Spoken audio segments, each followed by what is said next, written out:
Et c'est avec Thierry Guerrier. Bonjour, bienvenue Thierry. Bonjour Cécile, bonjour Patrick, bonjour à tous. Alors stop ou encore, c'est encore, puisque ça y est, ça a été signé. L'accord donc justement du PS, ça a été validé avec la France Insoumise, validé au sein du Conseil, en fait, du Parlement en fait interne du PS. 62%. C'est une des subtilités de Jean-Luc Mélenchon dans sa méthode. Il a signé des accords différents avec chacune des organisations. Et là, en effet, Patrick, le Conseil national, c'est-à-dire 300 personnes, les cadres, les élus, le Parlement interne du Parti socialiste, a donc adopté cet accord pour rejoindre la NUPES, la nouvelle Union populaire, écologique et sociale, avec donc en effet la France Insoumise, qui est le grand leader de cette organisation, de ce rassemblement, Europe Écologie Les Verts et le Parti communiste. 167 voix du Conseil national pour, c'est-à-dire vous dites 62%, mais 101 contre tout de même, c'est-à-dire une très très forte minorité, avec à peu près 23 au moins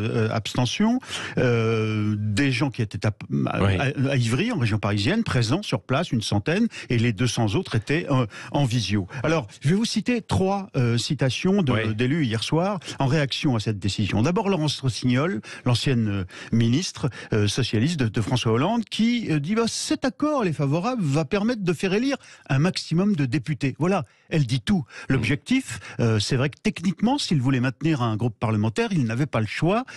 En ayant 70 circonscriptions lâchées par la France Insoumise pour pouvoir combattre, elles ne sont pas acquises, il va falloir les gagner maintenant, eh bien, ils ont une petite chance d'avoir au moins 15 députés, c'est-à-dire un groupe parlementaire. Et ça veut dire de l'argent public. La question, c'est le financement du PS pour qu'il ne disparaisse pas. C'est bien ce qu'ont compris tous ces apparatchiks, tous ces cadres qui ont besoin pour continuer à mener leur campagne, à exister politiquement, de cet argent public pour vivre. Alors, autre remarque, celle de Patrick Mennucci, le Marseillais, qui a été député socialiste longtemps, qui lui est opposé à l'accord. Il dit, mais le PS n'est plus un parti de gouvernement, c'est un parti à la remorque de toutes les radicalités. Songez tout de même, François Calfon, le strauss-kahnien, dit par exemple, mais qu'est-ce que vous allez faire quand vous devrez, par exemple, dans vos piscines, appliquer la règle du vert Éric Piolle, vert et trotskiste, qui dit qu'il faut autoriser les burkinis dans les piscines, par exemple. Toute la tradition du PS sur la laïcité a été a disparu avec cet accord. La retraite à 60 ans va devoir s'imposer, même si c'était pas la loi voulue par François Hollande. C'est la fin des lois El Khomri sur la souplesse du marché du travail ou sur la santé. Qui ont été évidemment proposées par les socialistes au gouvernement. Exactement, vous avez raison. C'est aussi des nationalisations. On retourne à l'idée de nationalisation de banques, d'autoroutes, d'EDF. Et puis c'est la désobéissance sur les règles européennes. Oui, c'est ça. Alors, est-ce que c'est une victoire d'Olivier Faure, le numéro 1 du PS ? C'est surtout c'est historique. C'est surtout une victoire de Jean-Luc Mélenchon. C'est Jean-Luc Mélenchon.